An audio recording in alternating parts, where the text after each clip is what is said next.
разбирате под слобода на изразување, слобода во медиумите и во таа насока, од тој аспект под активизам? Неколку прашања во едно. Слобода на изразување, нема некоја сега да измислиме топла вода, ако ние ја дефинираме како можност секој да си го изрази својот став, се разбира во согласност со позитивните законски прописи и норми, тоа да не биде повреда на нечие пак друго право, слобода на медиуми од друга страна, или како на дополнување на слободата на изразување, слобода новинарите, според мене сега ова, го кажувам, да пишуваат за сите теми што сметаат дека се вредни за интересот на јавноста. Тоа да не биде слобода на изразување за да се наклевети и оцрни некој, за да се расипи некоја кариера или нечи брак. Тоа да биде главниот фокус, јас секогаш го ставам на јавниот интерес. Она што треба да е интересно за јавноста, да нема никаква пречка да биде соопштено на начин кој што ќе биде од сите агли покриени аспекти кои што се важни за новинарското известување. И на крајот рековме активизам, така. Слободен активизам. Како на дополнување на сите овие други слободи, од таму и слободен активизам, група на луѓе да се соединети околу некоја идеја или околу некоја желба, намера и да преземаат активности и мерки кои што би требало да значат остварување на тие нивни зацртани намери или желби. И секогаш, и во сите овие три слободи кои што ги споменуваме, за мене е многу важно и јас инсистирам на тоа, правните аспекти да бидат секогаш запазени и тугите права да бидат почитувани. Колку локалните медиуми може да се изборат за својата слобода и дали таа се цени? Локалните медиуми мислам дека уживаат поголеми слободи од националните медиуми.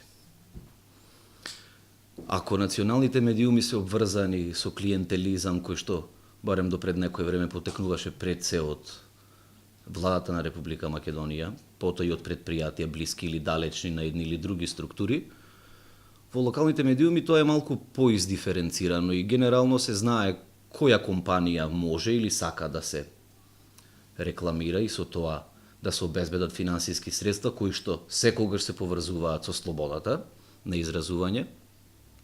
И од друга страна се знае што и како може да се очекува од било кои политички партии, политички актери кои што секогаш и секаде, тоа не е кај нас некоја новина, сакаат да ги имаат новинарите, медиумите, колку што можат под своја контрола. Оттаму сметам дека локалните медиуми се, барем зборувам за Битола, сега и тоа да го потенцирам, немам увид и немам представа што значи локален медиум во Струмица или во Гостивар или во Тетово. Но за локалните медиуми во Битола, може би не на нивото, може би сигурно не на нивото кое што би го сакале и медиумите и новинарите во медиумите, но мислам дека уживаат слобода да известуваат, рековме повторно, за јавен интерес. Se цени апсолутно. Не се цени заради фактот што преовладува мислењето, наметнато повторно од некои актери во националните медиуми, кои што се уште си наѓаат своји начини, ако не се тоа национални медиуми да бидат интернет портали или YouTube канали, па се секогаш на една од страните во политичките табори во Македонија, и тоа пресликано кон сите новинари, зрачи и во локалните медиуми и во локалните редакции. Оттаму живееме се уште во време и во општество каде што сите морални, или ако не сите најголемиот дел на морални вредности се однопаку преместени, поттаму не можеме да очекуваме дека и медиумите ќе бидат изоставени, тие се дел од ова општество во кое што живееме и поместени се апсолутно далеку од местото каде што треба да бидат границите и вредностите. И веројатно заради целата таа слика, новинарската работа не се цени како што би требало да се цени. Тука апсолутно не можам да ги иземам новинарите дека не се виновни за сликата која што ја проектираат.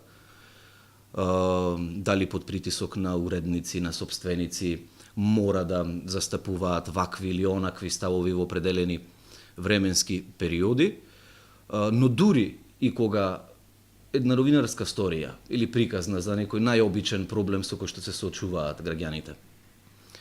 Наидува на големо одобрување од јавноста, ќе се најдат луѓе кои што знаат како треба да се работи новинарството, што било погрешно во известувањето, зошто не бил фатен овој или оној аспект. Генерално, како што се знаеме во ова општество, така и сите се знаат и за новинарството. И тоа ќе го критикуваат или ќе го одобруваат, но генерално не го ценат. Дали вие или медиумот кој вие го представувате некој се соочил со притисоци, не само од јавноста, туку и од политичките и бизнес центрите на моќ, и како сте се справили? Еве лично вие или пак пример некој што имате вашиот медиум? Јас кога сме под притисок на јавноста, тоа не го сметам за притисок, јас го сакам притисокот на јавноста. Притисокот и мислењето на јавноста е креаторот на вестите. Јас дури многу пати со собственичките структури во телевизијата сум бил на различни мислења, што е интересно или вредно за јавноста, што е за медиумот.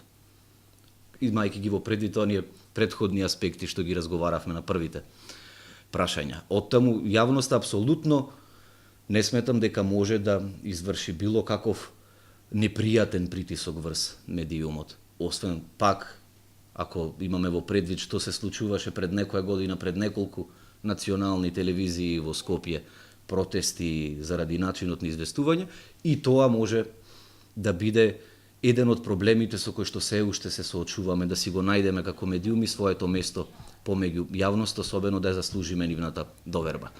Секога сме кај притисокот од сите други нејавноста, дали се тоа политички партии и функционери, јас лично можам да потврдам дека сум имал неколку обиди. Ке ги речам обиди затоа што биле неуспешни. Кога пратеници во Македонското собрание, поранешни или актуелни, се интересирале зошто во попладневната програма, например, на нашата телевизија сме отстапиле толку и толку минути за студентскиот пленум. Сметале дека тоа не е во ред. Нашиот одговор бил со уште едно гостување по 2 дена на студентскиот пленум со двојно повеќе време од она што го имале. Или кога сме известувале за загадувањето и кога со маска на главата сме воделе вести, тоа многумина го оцениле како директен атак врз тогашните власти. Ама ние повторно сме одговориле на начин кој што сметаме дека е за јавноста и за граѓаните соодветен, а не според политичките партии, затоа што гледаме. Дури и оние кои што сметаа дека со години мислат дека ќе останат на власт и дека во крштеничето им стои дека тие се за тие функции родени, не се веќе на функциите што мислеа дека се незаменливи. Оттаму политичарите се менуваат. Јавниот интерес, интересот на граѓаните е оној кој што секогаш се менува, но има заеднички именител, а тоа е јавниот интерес.